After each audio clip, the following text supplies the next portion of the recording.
कैसे हो आप सब। मैं आपको हिंदी में क्या है, अब क्लास 9th का पढ़ाने जा रही हूँ। ठीक है, 8th का कंप्लीट कर दिया, अब 9th का कृतिका भाग की जो पुस्तक है हमारी भाग 1 की, उसका पाठ जो है इस जल प्रलय में इसके जो लेखक हैं वो है फणीश्वर नाथ रेणु जी हैं। ठीक है, बाई चांस ये बुक मुझे किसी की तरफ से मिल गई, ठीक है, जिसने अभी 9th पास आउट किया है, तो मैं इसीलिए आपको उस बुक के माध्यम से पढ़ा सकती हूँ। मुझे फ़ोन की ज़रूरत नहीं है क्लास 9th के बच्चों के लिए। ठीक है, तो ये क्या बोल रहा है, मेरा गांव ऐसे इलाके में है जहाँ हर साल पश्चिम, पूर्व और दक्षिण की कोसी, पनान, महानंदा और गंगा की बाढ़ से पीड़ित प्राणियों के समूह आकर पनाह लेते हैं। मतलब कि वो ऐसे गांव में रहता है जहाँ पे हर साल क्या आती है, बाढ़ और प्रलय आती है। ठीक है, अभी बाढ़ आई है ना, कहाँ पे आई थी, अभी पश्चिम बंगाल में आई थी ना, कौन सा अफान आया ना, वो बोले बाढ़ आई है ना, उसी की तरह यहाँ पे भी वो ऐसे गांव में रहता है जहाँ पर हर साल पश्चिम, पूर्व और दक्षिण की कोसी, पनार, महानदा और गंगा की बाढ़ से पीड़ित प्राणियों के समूह आकर पनाह लेते हैं। वहाँ पे क्या होता है, बहुत सारे लोग हैं जहाँ पे रहते हैं, पनाह मतलब कि बसते हैं आकर। सावन भादों में ट्रेन की खिड़कियों से विशाल और सपाट परती पर गायें, बैल, भैंस, बकरों के हजारों झुंड मुंड देखकर ही लोग बाढ़ की विभीषिका का अंदाजा लगा लेते हैं।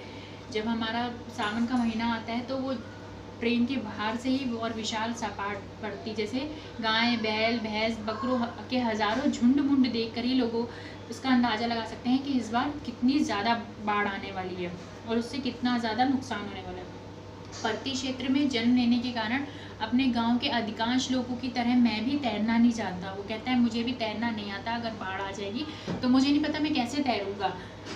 किंतु 10 वर्ष की उम्र में पिछले साल तक बॉय स्काउट, स्वयंसेवक, राजनीति कार्यकर्ता अथवा रिलीफ वर्कर की हैसियत से बाढ़ पीड़ित क्षेत्रों में काम करता हूँ। वो क्या करता है, वो इतने 10 वर्ष हो गए उसको इन जगहों पे काम करते हुए। ठीक है, और लिखने की बात है कि हाई स्कूल में बाढ़ पर उसने क्या किया, जब हाई स्कूल पर निबंध आया तो उसने क्या करा, क्या लेख लिखकर प्रथम पुरस्कार उसको मिला बाढ़ पर ही। धर्म युग में कथा दशक के अंतर्गत बाढ़ की पुरानी कहानी को नए पाठ के साथ प्रस्तुत कर चुका था। उसने क्या किया था, पुरानी कहानी को नई कहानी के साथ मिक्स करके उसने लेख लिखा उस पर। ठीक है, और एक जय गंगा 1947, डायन कोसी 1948, हड्डियों का पुल आदि छुटपुट रिपोर्टाज के अलावा मेरे कई उपन्यासों में बाढ़ की विनाश लीलाओं के अनेक चित्र अंकित हुए हैं। उसने क्या करा, उसके पास ऐसे काफ़ी सारी उपन्यासों में लिखा उसने, और उन सारी विनाश लीलाओं का, क्योंकि नुकसान इतना हो गया तो उसने उस सारी विनाश लीलाओं का अनेक चित्र अंकित किया। उसमें चित्रों के द्वारा भी समझाया और उसने लिख कर भी समझाया।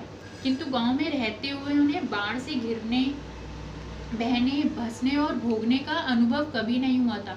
जब वो गांव में रहता था तो उसे ये नहीं लगता था कि वो इस बाढ़ से घिर जाएगा और ऐसा कुछ होगा। तो वह तो पटना शहर में सन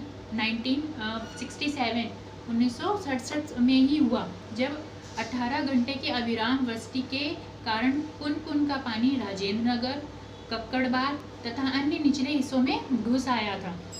अर्थात बाढ़ को मैंने भोगा है। उसने कहा मैंने देखा है कि बाढ़ कैसे आती शहरी आदमी की हैसियत से। इसलिए इस बार जब बाढ़ का पानी प्रवेश करने लगा, पटना का पश्चिम इलाका छाती भर पानी में डूब गया, तो हम घर में ईंधन, आलू, मोमबत्ती, दिया सिलाई, सिगरेट, पीने का पानी, कंपोस्ट की गोलियां जमा कर बैठ गए और प्रतीक्षा करने लगे।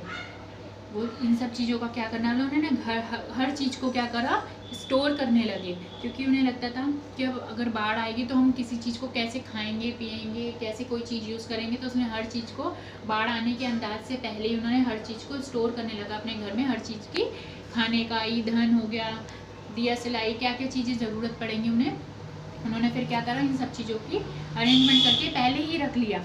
सुबह सुना राजभवन और मुख्यमंत्री निवास प्लावित हो गया। उन्होंने सुबह सुना कि वहाँ पर इतना बाढ़ आ गया। दोपहर में सूचना मिली गोलघर जल से गिर गया। वहाँ पे जो गोलघर है वो जड़ से गिर गया। यूँ सूचना बांग्ला में इस वाक्य से मिली थी, जानो गोलघर डूबे गे छे। वो पटना भाषा में बोल रहा है, गोल घर है वो बिल्कुल डूब गया। और 5 बजे जब काफ़े हाउस जाने के लिए तथा शहर का हाल मालूम करने निकला तो रिक्शे वाले ने हंसकर कहा, अब कहाँ जाइएगा। वो से पूछ रहे आप कहाँ जाइए, काफ़े हाउस में। तो अबले पानी आ गया होगा, क्योंकि अबले मतलब कि बहुत ज़्यादा पानी आ गया होगा, चलो पानी कैसे घुस गया वहीं देखना है। कहकर हम रिक्शा पर बैठ गए। साथ में नई कविता के एक विशेषज्ञ व्याकरणता आचार्य कवि मित्र थे, जो मेरी अनगढ़ गद्य स्वगत्युक्ति से कभी बोर नहीं होते थे। धन्य है, वो क्या कहते थे, वो कुछ भी लिखते थे, बोलते थे, बातचीत करते थे तो वो उनसे बोर नहीं होते थे। कैसी कैसी भी भाषा और कैसे कैसे भी बात करते हैं। तो motor, scooter, tractor, motorcycle, truck, टमटम, साइकिल, रिक्शा पर और पैदल लोग पानी देखने जा रहे हैं। लोग पानी देखकर लौट रहे हैं। देखने वालों की आंखों में क्या है, जुबान का एक जिज्ञासा, पानी कहाँ तक आ गया। देखो ये बाढ़ का पानी कहाँ तक आ गया। देखकर लौटते हुए लोगों की बातचीत। फ्रेजर रोड पर आ गया क्या, पार कर गया। Shri Krishnapuri, Pataliputra colony, boring road, ये सब क्या है, पटना के शहर है। वहाँ पे इंडस्ट्रियल एरिया का कहीं पता नहीं। अब भट्टाचार्य रोड पर पानी आ गया होगा, छाती भर पानी है। वीमेंस कॉलेज के पास डुबाव पानी आ रहा है, आ गया, घुस गया और डूब गया और बह गया। ठीक है, तो आज मैं आपको यहीं तक पढ़ाती हूँ और आपको जहाँ तक मैंने पढ़ाया है आपको पढ़ के देखना है कि आप टेक्स्ट बुक पढ़ पा रहे हो या नहीं पढ़ पा रहे हो। ऐसे ही मैं रोज़ 1-1, 2-2 पेज पढ़ाऊँगी, ठीक है, ताकि आप आराम से टेक्स्ट बुक भी पढ़ लो। ठीक है, और आप जैसे जैसे टेक्स्ट बुक पढ़ोगे आपको पढ़नी आ जाएगी। तो आपको घर में सिर्फ क्या करना है, टेक्स्ट बुक पढ़नी है। नोट्स भी मैं दे दूँगी, आप नोट्स भी लिख लोगे, लेकिन सबसे पहले आपको क्या करना है, ये टेक्स्ट बुक पढ़नी है। मैंने यहाँ सिर्फ 2 पेज पढ़ाए हैं, तो सिर्फ आपको 2 पेज ही पढ़ने हैं। ठीक है, उससे ज़्यादा मत पढ़िए, क्योंकि आपके पास अदर सब्जेक्ट भी हों, उनको भी आपको पढ़ना है। ठीक है, तो आपको बस क्या करना है, टेक्स्ट बुक पढ़नी है। 2 पेज पढ़ाए हैं मैंने, कहाँ से कहाँ तक, मेरे गांव से लेके डूब गया और बह गया था, सिर्फ यहीं तक आपको पढ़ना है। ठीक है, स्वस्थ रहे, सुरक्षित रहे। ठीक है, बाय बाय।